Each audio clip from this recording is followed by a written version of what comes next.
Good morning from the farmer's garden. I'm one of the farmers and we're out here working on the deer fence today. So I'm not really sure how well I'm going to be able to show you what we're working on today because so much of it takes two hands. We'll see if Gracie can run the camera for us some later on. Right now we are putting in some fairly temporary bracing post for a fence or for a gate. We had not planned to put a gate here, and then we realized this is a trail that we use and there's a long way around to get to the trail, but we'd rather just go ahead and put a gate in to get to the space that we need to use. So we're putting in some temporary brace posts to make the gate a little sturdier. Again, everything that we're doing with this fence is semi-temporary. It's all made to where we can go in later and add better, sturdier posts. Right now, it just needs to hold the deer out and be low budget. So that's what we're doing right now, is we're just adding these brace posts and then we're going to be pulling wire. Our goal is to get essentially 3 sides done. These are the sides that back up to the woods, and then the top side is a little more open. It backs up to our neighbor's place, and so there's not as many deer coming in from that side. So if we get these 3 sides together, then we'll be able to turn it on and keep most of the deer out while we finish up the rest of it. Okay, this is what we're doing for our temporary brace post. So this is the post that will be open for the gate that we've decided to add. Obviously, this is not a very sturdy post. It's one that was just supposed to hold up fence and not have any tension against it. So what we've done is we've taken this post that comes down. This one in the ground is buried about 2.5 feet, and it blocks against that, and that holds tension this way so that as we stretch the wire, it'll hold up better. Again, this is a temporary fix. What you would normally want to do is have a much sturdier post here, a sturdy post there, and then a brace that goes straight across between them to hold that together. But this will work for a little bit until we can get bigger, better posts in the ground, because frankly, this whole fencing project is a few weeks behind. We've got potatoes starting to emerge now. We've got other stuff to go in, and so we've really got to get the deer out of here as quickly as possible. All right, so I am currently pulling the 3rd wire of the morning. We have found that it's easier because we have a not great open trail. There's trees and stuff around.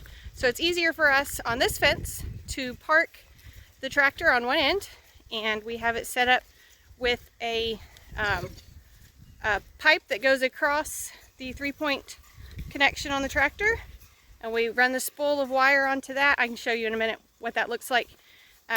And then it just unrolls off of there. So I just walk down the fence row, dragging it with me, and then when I get to the other end, I'll tie it to the post and then go back through and snap it into the insulators. Can you see it? Is it going? All right. Skeet is going to be our camera guy for a minute and show you what this looks like when we tie it on. You can come up a little closer if you want to, bud. So we've got a tail on here attached to the insulator. We're going to line that insulator up fairly well with the ones under it. And then we just go in with our tail. Hopefully you can see that with shadows and gloves and everything in the way. I'm just going to wrap it like that, nice and tight. And then when we get to the end, theoretically we can twist this part off, but this is the part I'm not great at. So a lot of these tails I'm having to just leave and come back later with the wire cutters. Yep, I'm going to leave that one and we'll come back for it. So this will get cut off right in there in a little bit. All right, Skeet, follow me over here.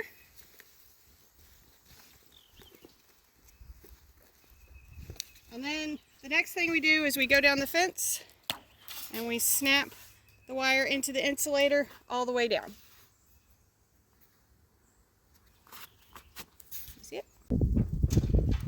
So this is our spool setup I was telling you about. So we've just got this rod that goes through the 3-point on the tractor, the 3-point arms, and then the spool can roll on there. So we just pull that off all the way down. And then Brandon is coming over here and attaching the strainer, which is basically a way to get this tight. I'll let him show you how that looks when we actually twist that off, since he's better at it than I am.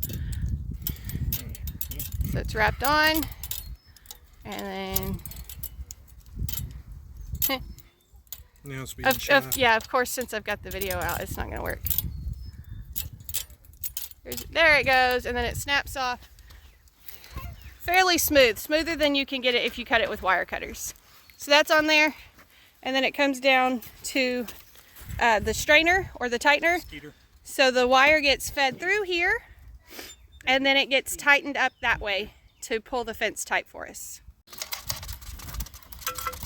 So there goes the wire. Skeet is walking it down for us, so it just unrolls off of there and pulls down to this end. Super simple. This is one of our shorter runs with the fence. This whole space was supposed to be the longest, but like I say, we decided kind of last minute to add a gate there rather than having to drive all the way around the trail. This is also a more lightweight wire than what most people use for electric fencing. There's poly tape, there's high tensile wire, there's lots of different types of material you can use for electric fencing. This is a type of high tensile, but it's a little bit thinner gauge than what a lot of people use. And we found it to be a little bit easier to work with and less expensive, which again, expense is something that we're having to really watch on this project.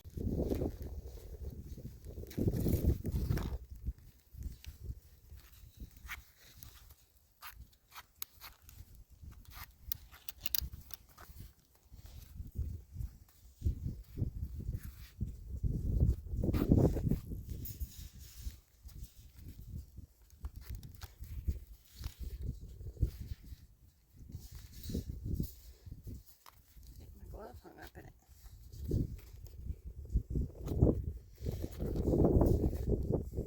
Nope. Might have to send Dad back with the wire cutters, huh? Come on. We're going to send Dad back with the wire cutters on that one. Okay. So for right now, the fence is at barbed wire fence height. While Mom gets this ready, we're going to come through and clip through here. So for right now, we have 1, 2, 4 strands up. Dad's getting our next section ready. And we're just going to come back and clip them. On a barbed wire fence, you'd use metal ties, but on electric, or for right now, what we're using for the wood post is regular ties.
All right, one thing you might notice is how much extra slack we are putting on these tensioners, these ratchets.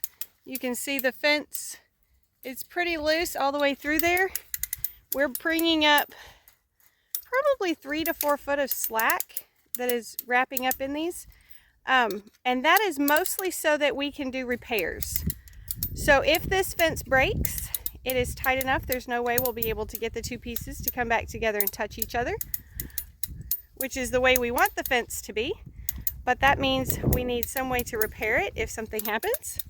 And so what we're doing is just putting that extra line into these, and then we can loosen them and let that line out to be able to pull it back this way and make a repair in the fence if that ever needs to be done. Alrighty, that is it for this day. We have finished our 3 sides that we needed to get up first in order to get this fence hot. The rest of the fence, it's actually not quite a square, so we're calling it 3 sides, but there's a notch taken out, so there's still 3 more sides to do because it's not quite a square. But these 3 are done. So this side backs up to woods. This is an area where Mama lets her goats sometimes. So that's woods. It's all woods back there. Woods all the way around. And then on that side, there's woods and then a road. And then probably 100 acres or more of woods. So lots and lots of place for deer and coyotes and coons and all the things to hide. So we've got this to where the sides that are most likely to see predators, essentially that's what they are when they're coming in to our garden. Vermin, the deer, the coons, any of those things. We've got the sides that they'd most likely come from. So we'll get this turned on in the next couple of days. We didn't bring the solar charger today or any of those things, so it's not getting turned on today, but it's about ready. So we are tired, but we are super excited that this is going to be up and running. This piece right here behind me is where the potatoes are already in the ground. This is the piece that the critters found last year and just took out entire rows of broccoli and things. So we're really excited to have this up and running and keep the animals out. It is 7 feet tall, or just shy of 7 feet tall right now. But we have posts tall enough that we could go up to 9 or even 10 feet if we wanted to. So we are about done. It's a matter of tightening one more line, and then we're going home for the day. So I hope you enjoyed your visit to the farm. It shouldn't have been as much work for you as it was for us. Y'all be sure and tell your friends about us, and come back when you can stay longer.